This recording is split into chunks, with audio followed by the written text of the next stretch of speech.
Hello friends, अब इस video में हम लोग माइनर से रिलेटेड बाकी जो भी इसेंशियल एलिमेंट्स हैं वो हम लोग स्टडी करने वाले हैं। ठीक है, एक बार फटाफट देख लेते, क्विकली देख लेते कि हम लोगों ने अब तक क्या क्या देखा। हमने सबसे पहले देखा था कि माइनर के साथ में आप लोग कोई भी अग्रीमेंट करोगे तो वो वॉइड एब इनिशियो रहेगा। फिर उसमें हमने एक केस लॉ देखा था, मोहिरी बीबी वर्सेस धर्मोदास घोष। ओके, फिर उसके बाद हमने एक सेकंड पॉइंट ये देख के रखा था, no ratification after attaining majority.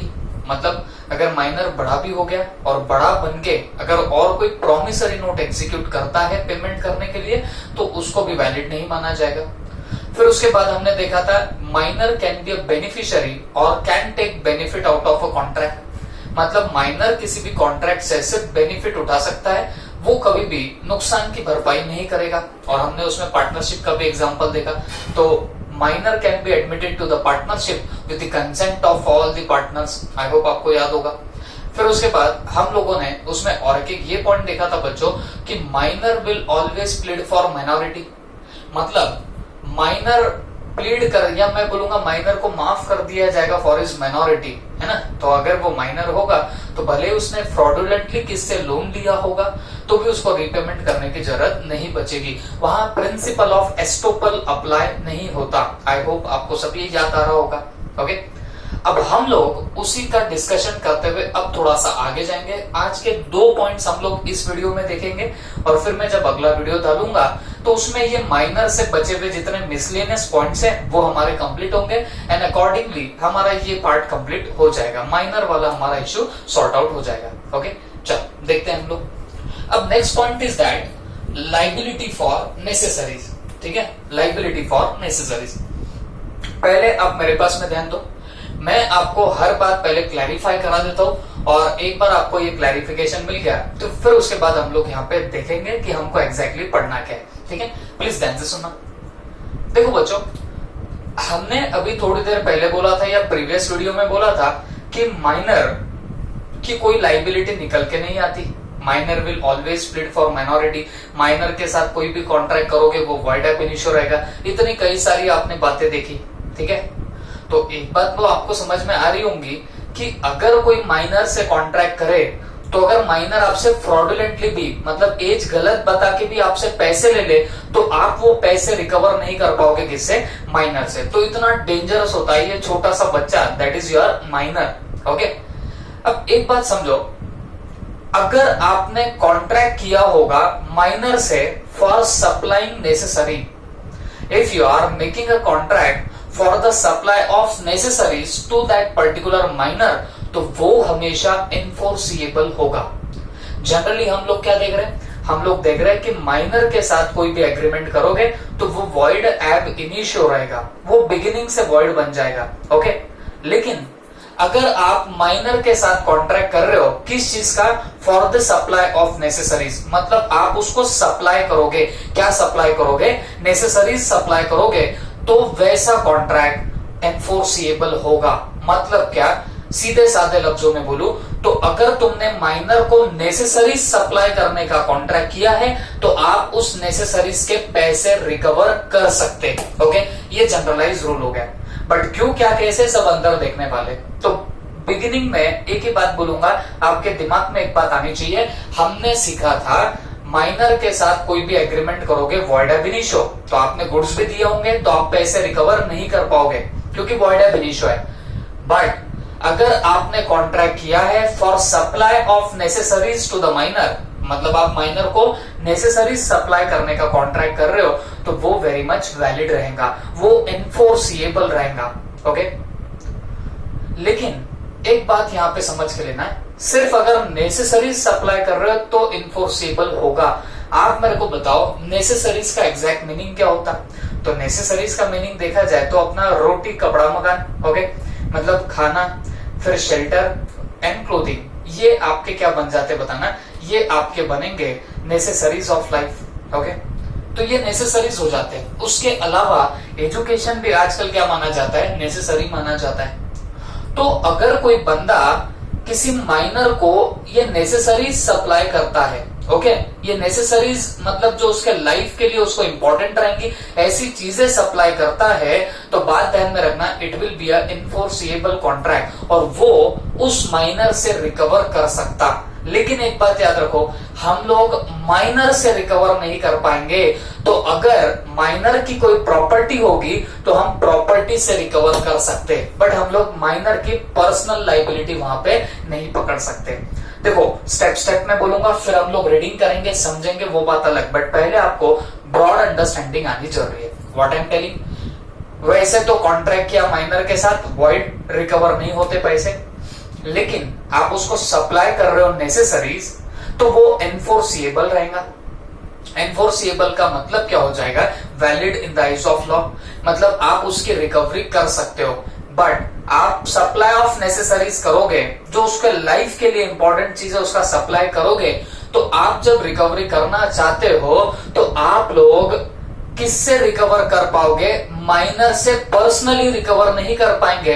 तो अगर कोई माइनर की प्रॉपर्टी होगी तो वो प्रॉपर्टी से आप लोग रिकवर कर सकते हैं, otherwise you can not recover. Okay, minor की पर्सनल लाइबिलिटी नहीं आती है, बल्कि अगर उसकी कोई प्रॉपर्टी होगी तो आप उसकी प्रॉपर्टी में से रिकवरी कर सकते हो। जो भी आपने उसको नेसेसरी सप्लाई करी थी तो वो आप उसके प्रॉपर्टी में से रिकवर कर सकते हो। कोई पूछेगा सर उसको प्रॉपर्टी नहीं है तो फिर आप बेवकूफ हो, तो फिर आपने सप्लाई किया है कोई नेसेसरी तो आप उसकी रिकवरी नहीं कर पाओगे। क्यों?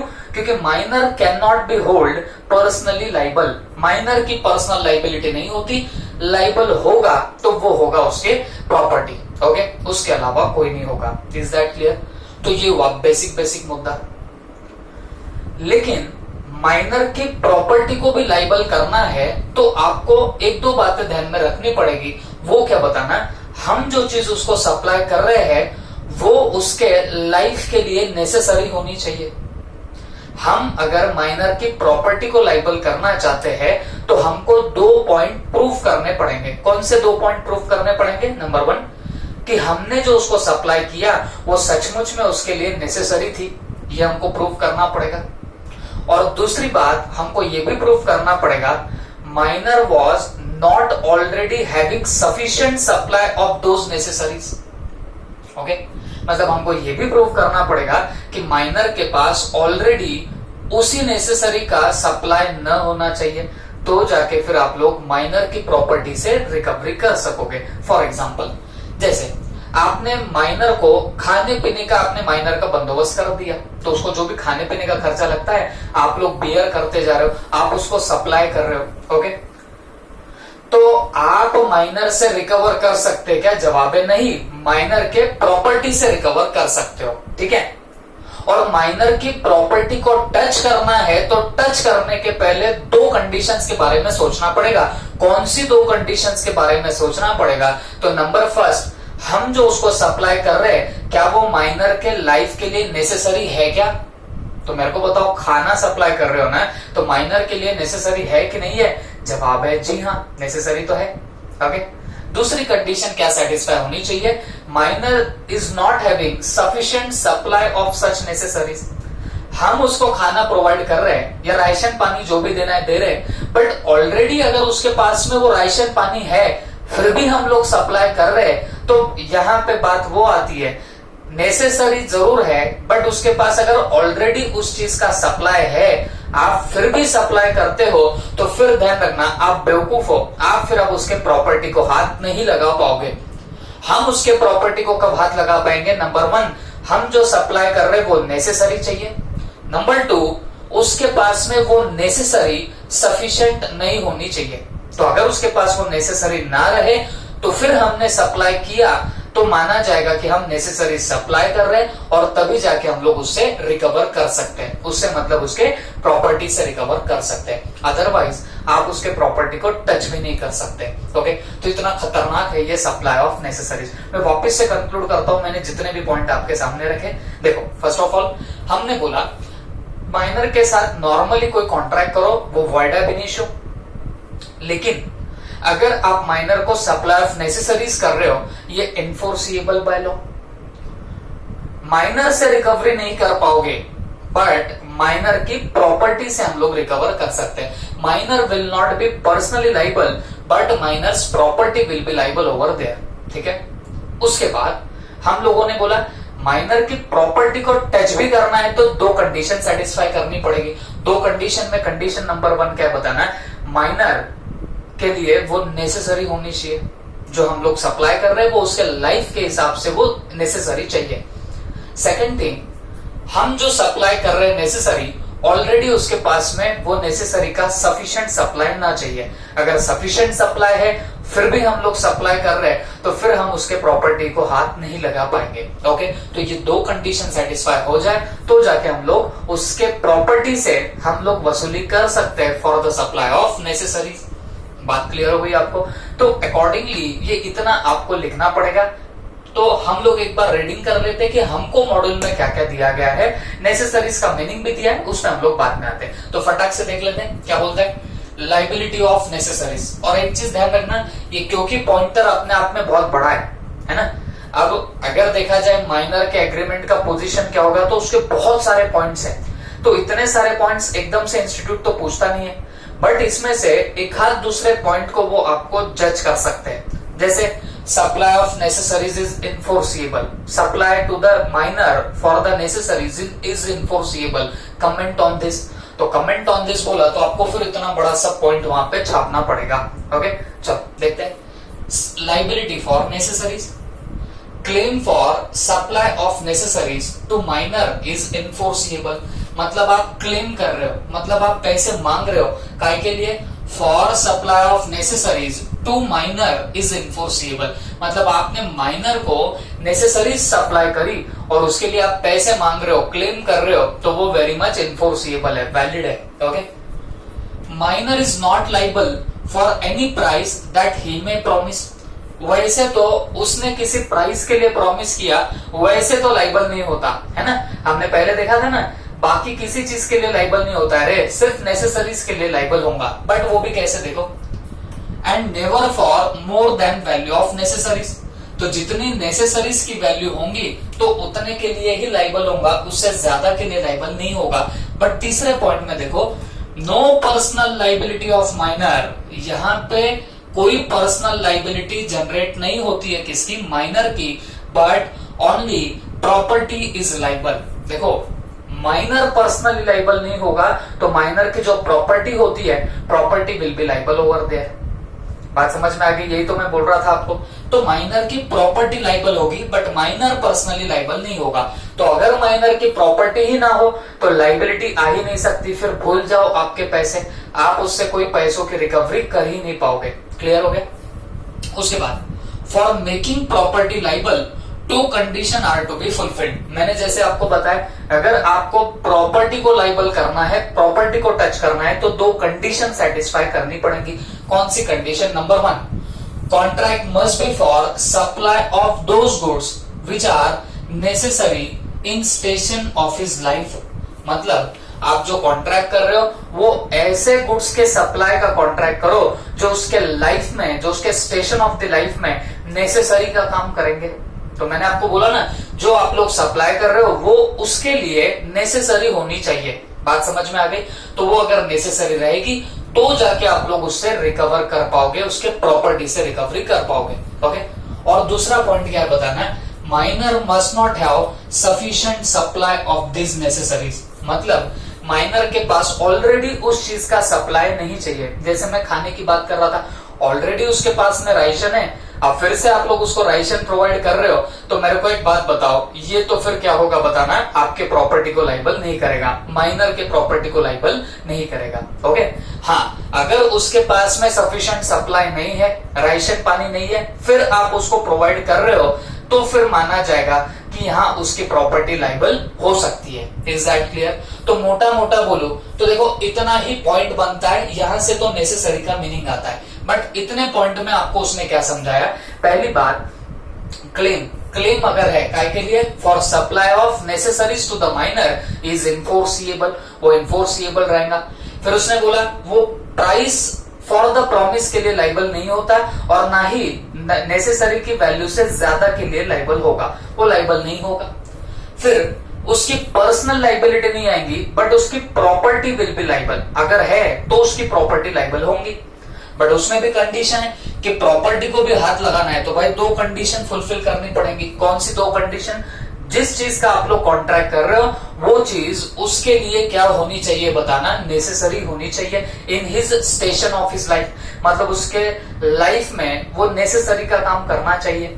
और दूसरी बात, minor must not have sufficient supply of those necessaries, मतलब ऑलरेडी अगर उसके पास में वो चीजों का भंडार है, बहुत मात्रा में उसके पास में वो चीजें पड़ी हुई है, तो डेफिनेटली उसके लिए वो नेसेसरी नहीं रहेगी। ओके, अगर ये दो कंडीशन सेटिस्फाई हो जाए तो आप लोग क्या कर सकते हो बताना, माइनर की प्रॉपर्टी को टच कर सकते हो उससे रिकवरी के लिए, अदरवाइज आप भूल जाना माइनर की प्रॉपर्टी को भी।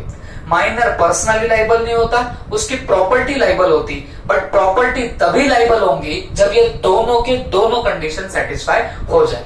Is that clear? ओके, अब नेसेसरी का यहां पे हमको मीनिंग समझना पड़ेगा। देखो, हम जो बोलते हैं क्या, फूड, क्लोथिंग, शेल्टर, ये जो होता है ये नॉर्मल सेंस में हमने देखा, उसमें एजुकेशन भी डेफिनेटली आता है, बट फिर भी ये डेफिनेशन को थोड़ा सा वास्ट देखना पड़ेगा, इतनी 3-4 चीजें नहीं आती, थोड़ा सा इसको वास्ट करना पड़ेगा। ओके, आपके लेवल पे पहले ही बता दूं, आपको यहाँ पे कभी टेस्ट नहीं किया जाता कि ये नेसेसरी है कि नहीं है, यहाँ पे कभी टेस्ट नहीं किया जाता। हाँ, बट सिर्फ आपको समझना चाहिए इतने पॉइंट का मतलब। ठीक है, चलो देखते हैं क्या बोला है।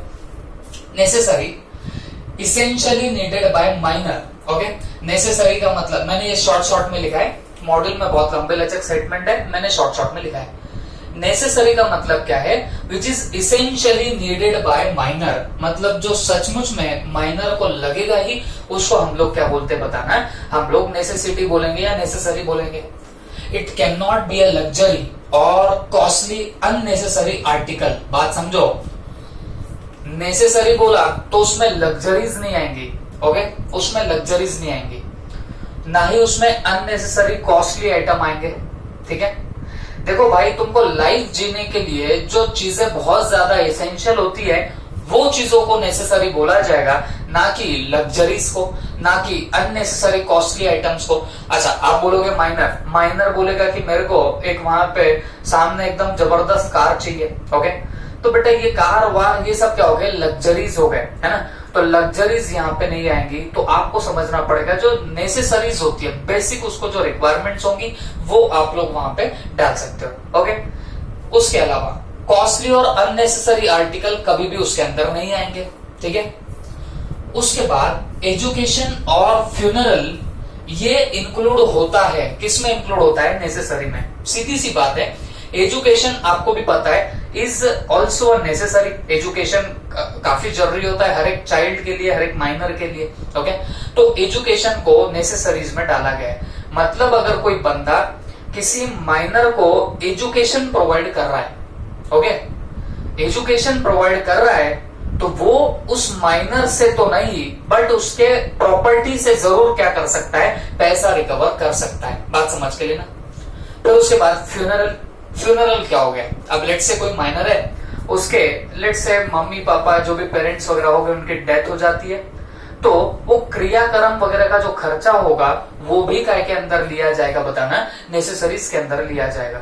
तो उनके क्रियाक्रम में जो भी एक्सपेंडिचर लगा, तो मान लीजिए किसी बंदे ने वो एक्सपेंडिचर अभी का अभी बियर किया, क्या वो बंदा उस फ्यूनरल का एक्सपेंडिचर रिकवर कर सकता है क्या माइनर की प्रॉपर्टी से? तो जवाब है जी हाँ, क्योंकि फ्यूनरल एक्सपेंडिचर को भी नेसेसरी माना गया है। ओके, तो नेसेसरी ही सप्लाई की है तो आप उनसे रिकवर कर सकते हो, उनकी प्रॉपर्टी से वो रिकवर कर सकते हो। ओके, एजुकेशन आएगा, फ्यूनरल एक्सपेंडिचर भी उसमें आ जाएगा। उसके बाद में ये नेसेसरी जो होती है depends on status of life, मतलब आपका स्टेटस ऑफ लाइफ क्या होगा उस पर डिपेंड करेगा।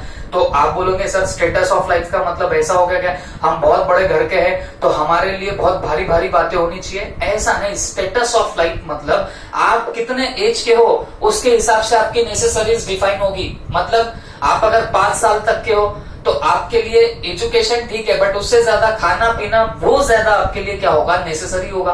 फिर 5 to 10 ईयर्स वहां से आपका एजुकेशन भी क्या बनने लगेगा बताना, आपकी नेसेसरी बनेगा।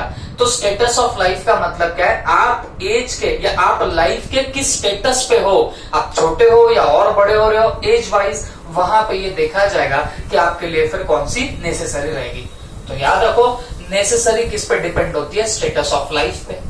दूसरी बात, utility rather than ornament is the criterion. इसका मतलब क्या हो रहा है? आपको यूटिलिटी मतलब आपका काम धकना चाहिए, आपकी इसेंशियल नीड्स फुलफिल होने चाहिए, इस पे फोकस होगा, ना कि ऑर्नामेंट पे। ऑर्नामेंट बोले तो गहने, लेकिन यहाँ उसको आप लोग वर्ड टू वर्ड इंटरप्रेट नहीं करोगे, गहना नहीं बोलेंगे हम लोग यहाँ पे। ऑर्नामेंट काय के लिए बोला है? लग्जरीज को रिप्रेजेंट कर रहा है ऑर्नामेंट। ओके, तो आपकी यूटिलिटी देखे जाएंगी, आपके लिए क्या इसेंशियल है ये देखा जाएगा, ना कि लग्जरीज को यहाँ पे मद्देनजर किया जाएगा। Is that clear? तो ये हुआ आपके नेसेसरी का मीनिंग। ओके, तो नेसेसरी क्या रहेंगे शॉर्ट में बोलूं तो जो इसेंशियल चीजें हैं वो आएंगी, उसमें लग्जरीज और कॉस्टली आइटम नहीं आएंगे, उसमें एजुकेशन और फ्यूनरल इंक्लूड होगा, उसमें ये सब डिपेंड किस पे होगा? स्टेटस ऑफ लाइफ पे।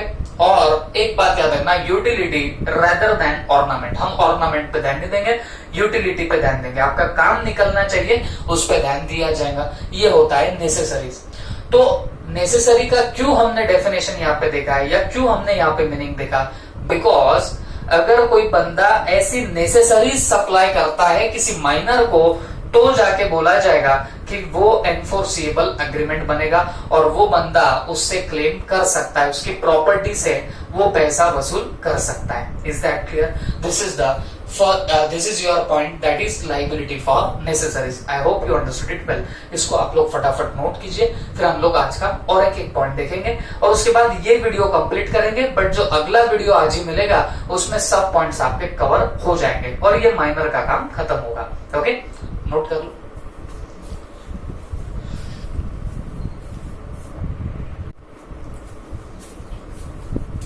तो चलो बच्चों, अभी हमने देखा था सप्लाई ऑफ नेसेसरीज का पॉइंट। अब हम लोग एक नेक्स्ट पॉइंट की तरफ जा रहे हैं, that is contract by guardian, how for enforceable.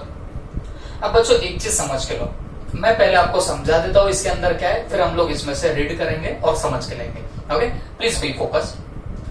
देखो बच्चों, हमको पता है माइनर का एग्रीमेंट इज वॉइड एब इनिशियो। माइनर को एग्रीमेंट कर ही नहीं सकता, ये आपको बहुत अच्छे से पता है। लेकिन माइनर के बिहाफ पे अगर उसका गार्जियन अगर कोई कॉन्ट्रैक्ट करता है तो वो हमेशा वैलिड रहेगा।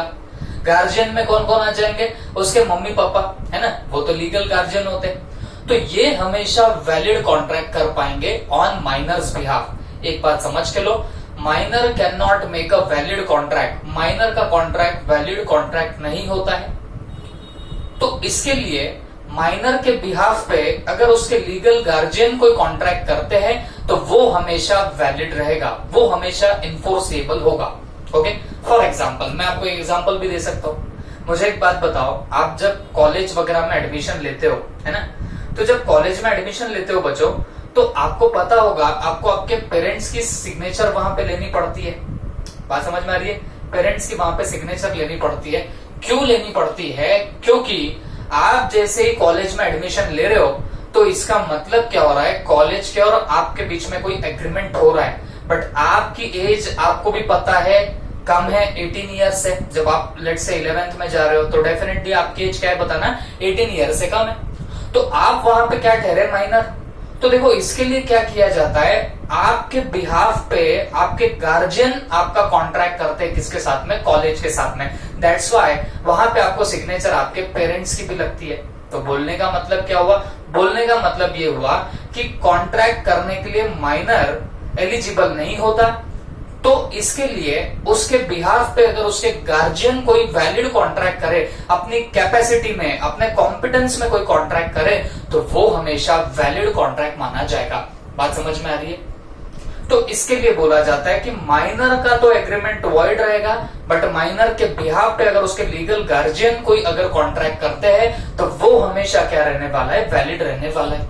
बात समझ में आ गई आपको? ओके, तो अब एक चीज और याद रखना, अब ऐसा नहीं है कि हमने बोल दिया कि भाई माइनर के बिहाफ पे उसके गार्जियन मतलब उसके जो पेरेंट्स है वो अगर कॉन्ट्रैक्ट करे तो वैलिड रहेगा, ये हम लोग बोल तो रहे, लेकिन हर पर्टिकुलर कॉन्ट्रैक्ट के लिए ये जरूरी नहीं है। हर एक एग्रीमेंट ऐसा नहीं होगा कि माइनर के बिहाफ पे उसके गार्जियन ने किया तो वो वैलिड रहेगा। Example, sale of immovable property.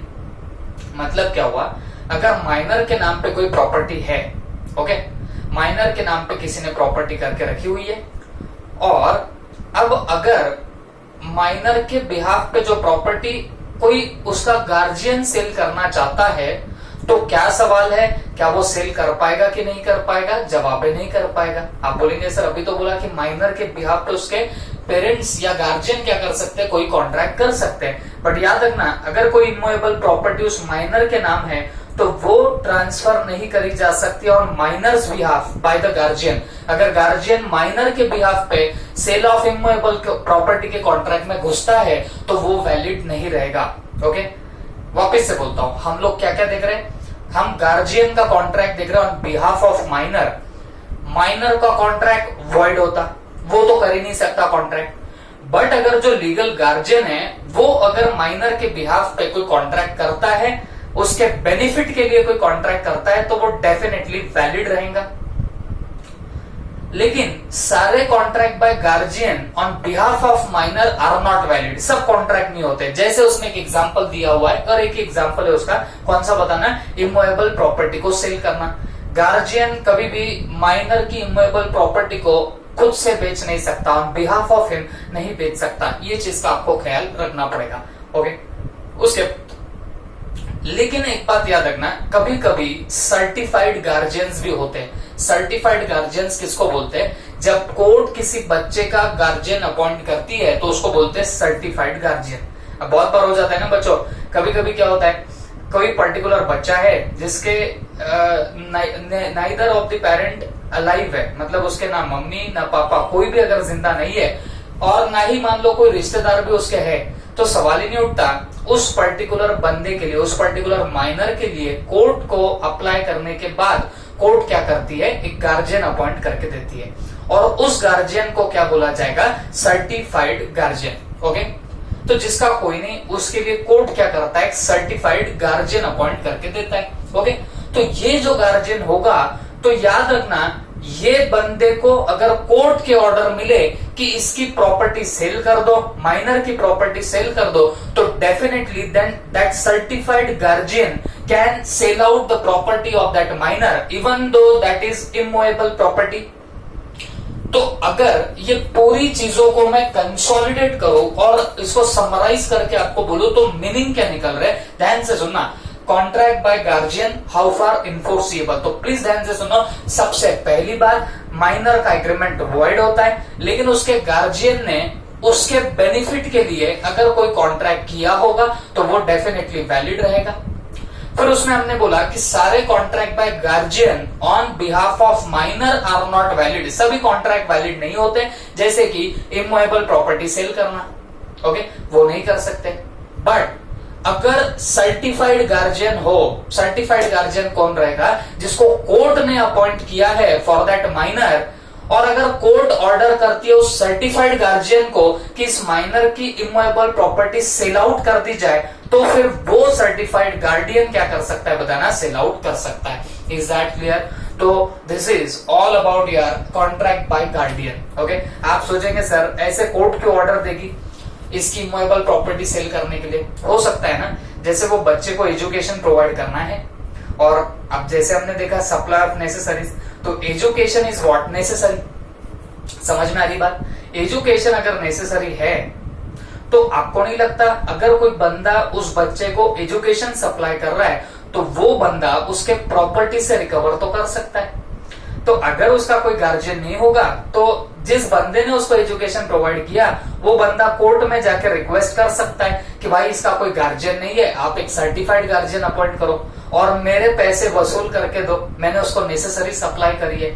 तो फिर उसके रिक्वेस्ट पे कोर्ट क्या कर सकते बताना, एक सर्टिफाइड गार्जियन अपॉइंट कर सकती है, उसकी प्रॉपर्टी सेल आउट कर सकती है, और उसमें से जो पैसा देना चाहिए उस पर्टिकुलर बंदे को, उस पर्टिकुलर सप्लायर ऑफ नेसेसरीज को, तो उसको पैसा दिया जा सकता है। Is that clear? हाँ, लेकिन वहां पे गुड फेथ ऑफ माइनर देखा जाएगा, बेनिफिट ऑफ माइनर देखा जाएगा। ये प्रॉपर्टी भी बेचना है तो कोर्ट ऐसे डिसीजन नहीं देती कि भाई चलो बेच दो इसकी प्रॉपर्टी। कोर्ट हमेशा for the benefit of minor सोचती है और उसके बाद ही कोई भी डिसीजन देती है। ओके, तो this is this particular point. Contract by guardian. Okay, I hope you understood it well. तो आज दो थोड़े से हैवी पॉइंट देखे हमने इस वीडियो में। इसका अगला जो वीडियो आएगा तो उसके अंदर अब बाकी के जो भी माइनर के पॉइंट्स है वो सारे हमारे खत्म हो जाएंगे। Okay, please note it down और इसको अच्छे से रिवाइज कर लो। Okay, thank you.